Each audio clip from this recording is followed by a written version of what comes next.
ओम नमः शिवाय. सर्व शिवभक्तांचे शिवमहापुराणकथेच्या अध्याय 433 मध्ये स्वागत. अध्यायाला सुरुवात करूयात. श्री गणेशाय नमः.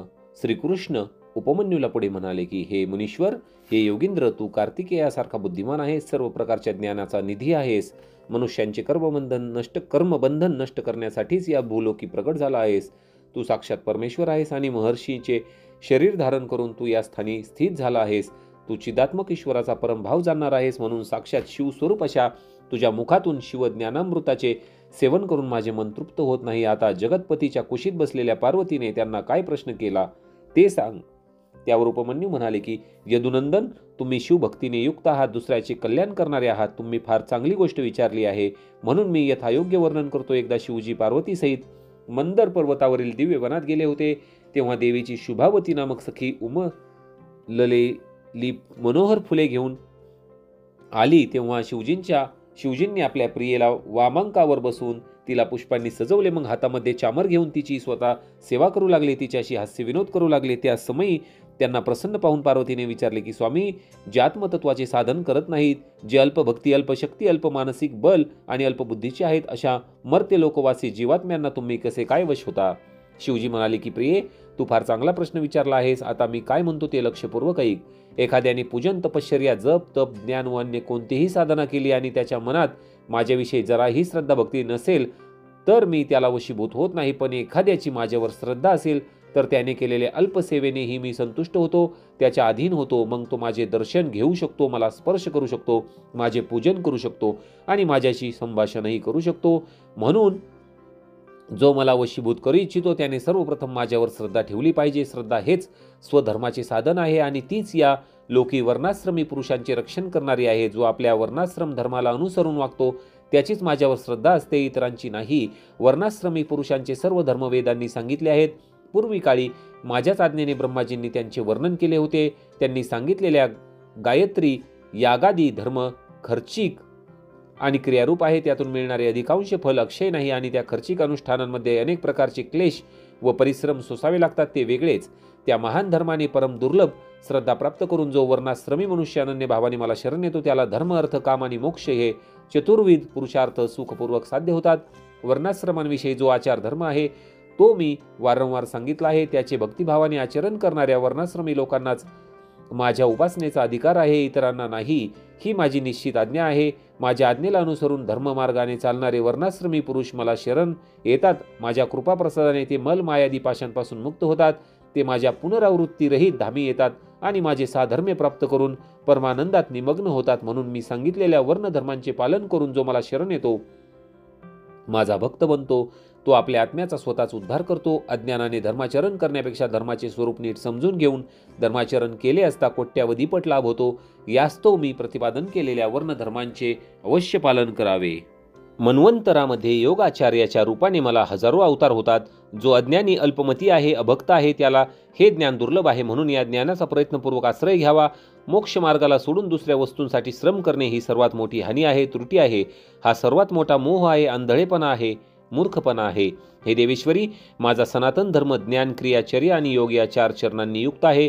पशुपाश आणि पतीचे ज्ञान यालाच ज्ञान म्हणतात. गुरुच्या अधीन राहून पूर्वोक्त 6 मार्गांचे शुद्धीकरण करणे याला क्रिया म्हणतात. मी सांगितलेल्या वर्णाश्रम धर्मांना अनुसरून वागणे तसेच माझ्या पूजनादी धर्मांचे आचरण करणे याला चर्या म्हणतात. मी सांगितलेल्या मार्गानुसार माझ्यामध्येच सुस्थिर भावाने चित्त लावणाऱ्या साधकाकडून अंतःकरणातील वृत्तीचा जो निरोध केला जातो त्यास योग म्हणतात.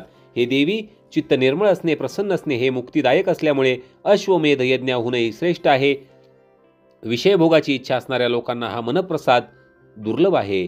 ज्यांनी यमनियमांद्वारे आपल्या इंद्रियांवर विजय मिळवला आहे त्या विरक्त पुरुषासाठी योग सुलभ असतो. योग पूर्व पापांना हरण करतो. वैराग्याने ज्ञान होते आणि ज्ञानाने योग साध्य होतो. योग जाणणारा पतित असला तरी तो मुक्त होतो, यात संशय नाही. सर्व प्राण्यांवर दया करावी, अहिंसा धर्माचे पालन करावे हे सर्वांसाठी नेहमी हितकारकच आहे. ज्ञानाचा संग्रहही आवश्यक आहे. सत्य बोलणे, चोरी न करणे, ईश्वर व परलोकावर विश्वास ठेवणे, माझ्यावर श्रद्धा असणे, इंद्रियांवर संयम असणे, वेदशास्त्रांचे अध्यापन करणे, यज्ञ करणे व करून घेणे, माझे चिंतन करणे, ईश्वरावर प्रेम असणे आणि नेहमी ज्ञानशील असणे हे ब्राह्मणांसाठी नितांत आवश्यक आहे. जो ब्राह्मण ज्ञानयोगाच्या सिद्धीसाठी उपयुक्त धर्मांचे पालन करतो त्याला ज्ञान प्राप्त होते आणि तो योगही सिद्ध करतो. ज्ञानी पुरुष ज्ञानाग्नीने या कर्ममय शरीराला क्षणभरात दग्ध करतो आणि माझ्या प्रसादाने योगाचा ज्ञाता होऊन कर्मबंधनातून मुक्त होतो. पुण्य आणि पापमय कर्म मोक्ष प्राप्तीमध्ये अडथळा आणणारे असते. म्हणून योगी पुरुषाने योगाद्वारे पुण्य अपुण्य यांचा परित्याग करावा, यापासून दूर राहावे. फलाच्या इच्छेने प्रेरित होऊन कर्म केल्याने मनुष्य बंधनात पडतो. केवळ कर्म केल्याने बंधन पडत नाही. म्हणून कर्मफलाचा त्याग करावा. कर्मफलाचा त्याग हाच कर्मत्याग होय. प्रिये, साधकाने सर्वप्रथम कर्ममय यज्ञाने माझी बाहेर पूजा करावी. त्यानंतर ज्ञानयोगात तत्पर होऊन योगाचा अभ्यास करावा. कर्मयज्ञाने माझ्या यथार्थ स्वरूपाचा बोध प्राप्त झाल्यावर जीव योगयुक्त होतात. मग ते माझे यजन करत नाहीत. त्यांच्यासाठी माती आणि सुवर्ण एकसारखेच असते. जो माझा भक्त नित्ययुक्त ते माझे नित्ययुक्त आणि एकाग्रचित्त होऊन निमग्न तत्पर होतो तो मुनींमध्ये श्रेष्ठ आणि योगी होऊन माझे सायुज्य प्राप्त करतो. जे वर्णाश्रमी पुरुष मनाने विरक्त नाहीत ते माझा आश्रय घेऊन ज्ञान, चर्या आणि क्रिया यांचे अनुष्ठान करू शकतात. बाह्य आणि आतील असे माझ्या पूजनाचे 2 प्रकार आहेत. काया, वाचा, मन या त्रिविध भेदाने माझे भजनही 3 प्रकारचे मानले गेले आहे. जप, तप, कर्म, ध्यान आणि ज्ञान ही माझ्या भजनाची 5 स्वरूपे आहेत. मूर्त्या इत्यादिकांमध्ये माझे पूजन केले जाते ते इतर लोकही पाहतात. त्याला बाह्य पूजन किंवा भजन म्हणतात. जे पूजन मनानेच केले गेले तर आपल्याच अनुभवाचा विषय बनते त्याला अभ्यंतर पूजन म्हणतात. जी माझ्या शास्त्रांमध्ये सांगितलेल्या त्रिपुंडादी चिन्हांनी युक्त आहे, निरंतर माझीच सेवा पूजा करते, तीच काया म्हणजे शरीर काया आहे, दुसरी नाही. जी माझ्याचा नामाचा जप करते, नित्य माझे कीर्तन करते, ती वाचा वाणी आहे, दुसरी नाही. जे माझे चिंतन करते तेच खरे मन, दुसरे नाही. पंचाक्षर मंत्रांची आवर्तने करणे, प्रणवाचा अभ्यास करणे, रुद्राध्यायाचे वारंवार पठन करणे यालाच येथे जप म्हटले आहे. वेदाध्ययन म्हणजे जप नव्हे. माझ्यासाठी देह झिजवणे हेच तप होय. कृच्छ, चंद्रायनादी व्रतांचे अनुष्ठान म्हणजे तप नव्हे. माझी पूजा हेच कर्म होय. बाहेर ज्या यज्ञादी गोष्टी केल्या जातात त्यांना येथे कर्म म्हटलेले नाही. माझ्या स्वरूपाचे चिंतन स्मरण हेच ध्यान होय. आत्मा इत्यादिकांसाठी लावलेली समाधी म्हणजे ध्यान नव्हे. माझ्या शास्त्रांचा अर्थ योग्य प्रकारे जाणणे हेच ज्ञान होय. दुसऱ्या कोणत्याही वस्तूचा अर्थ समजणे म्हणजे ज्ञान नव्हे. देवी, पूर्वजन्मातील वासनेला अनुसरून बाह्य आणि अभ्यंतर यापैकी ज्या पूजनाची मनाला आवड असेल त्यावरच दृढ निष्ठा ठेवावी. बाह्य पूजनापेक्षा अभ्यंतर पूजन शतपटीने श्रेष्ठ आहे, कारण त्यात दोषांचे मिश्रण होत नाही आणि तेथे प्रत्यक्ष दिसणाऱ्या दोषांची शक्यताही राहत नाही. आतल्या शुद्धतेलाच शुद्धता म्हटले आहे, बाहेरच्या शुद्धतेला शुद्धता म्हणत नाहीत. जो आंतरिक शुद्धीरहित आहे तो बाहेरून कितीही शुद्ध असला तरीही अशुद्धच असतो. बाह्य आणि अभ्यंतर या दोन्ही प्रकारचे भजन भावभक्तीने व प्रेमपूर्वकच व्हायला हवे. भावरहित भजन ही एक प्रकारची फसवणूक असते. ती मी नित्य कृतकृत्य आहे, तृप्त आणि पवित्र आहे. मनुष्याकडून मला काय अपेक्षा असणार, परंतु त्यांच्याकडून केल्या गेलेल्या बाह्य व अभ्यंतर पूजनामध्ये त्यांचा जो भाव असतो, जे प्रेम असते तेच मी ग्रहण करतो.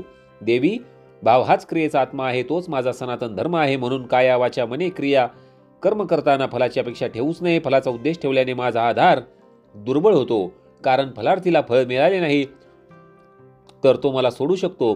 फलार्थी असूनही ज्या साधकाचे चित्त माझ्यातच सुस्थित आहे त्याला त्याच्या भावानुसार मी अवश्य फल देतो. जो फलाची इच्छा न ठेवता माझ्यातच मन लावून आहे पण नंतर त्याला फलाची इच्छा निर्माण झाली तर तोही मला प्रियच असतो. जे पूर्व संस्कारवश फलाफलाची चिंता न करता विवश होऊन मला शरण येतात ते भक्त मला अधिक प्रिय असतात.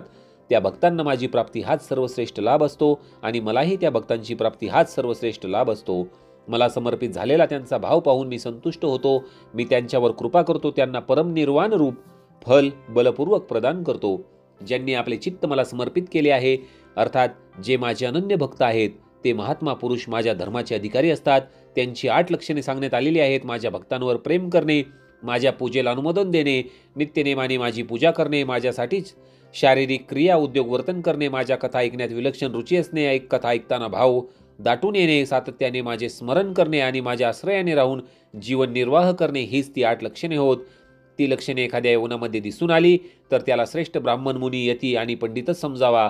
जो माझा भक्त नाही तो 4ही वेद जाणणारा महाविद्वान असला तरी मला प्रिय नाही, पण जो माझी भक्ती करतो तो चांडाळ असला तरी मला प्रिय आहे. त्याने केलेल्या पूजेचा मी स्वीकार करतो. त्या माझ्या भक्ताला उपहार द्यावा, त्याच्याकडून प्रसाद ग्रहण करावा, कारण तो माझ्यासारखाच पूजनीय असतो. जो मला भावभक्तीने पान, फूल, फल किंवा पाणी अर्पण करतो त्याच्यासाठी मी कधीही अदृश्य नसतो आणि त्यालाही मी कधी दृष्टीआड करत नाही. तर अशा प्रकारे श्रोते हो, शिव महापुराण कथेचा अध्याय 433 शिवभक्ती वर्णन इथे समाप्त झाला आहे.